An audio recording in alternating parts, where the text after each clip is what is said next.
Hello, Relevant Kingdom Center. God knows I miss you all. Some men go on and tell me that y'all wait until I leave to have anniversary.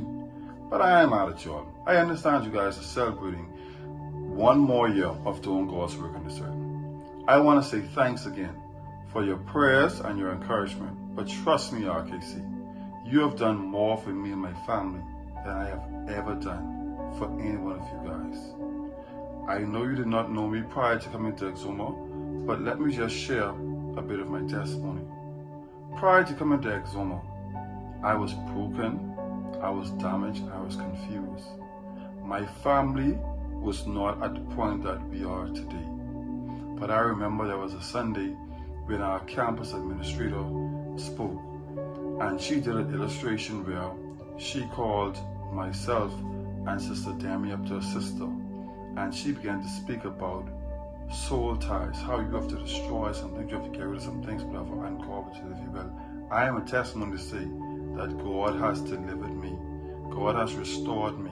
He has restored my relationship with my wife in ways that I never, ever imagined. I left that service that day. I threw some things away. I destroyed some things, and I'm telling you that I am far better today than I was prior to coming to Exuma. So I am a testimony that I have never entered a service at Relevant Kingdom Center and did not hear a relevant word or experience relevant worship. I have never visited WWE at Relevant Kingdom Center and did not partake in a relevant conversation.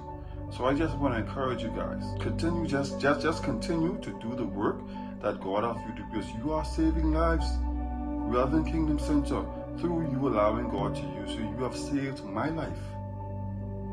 I had my wife served with divorce papers prior to coming to Exuma, but today we are stronger than we have ever been. And so I just want to encourage you, as you celebrate one more year, just continue to be God's hands, His feet, and His voice in the earth, because you are saving lives.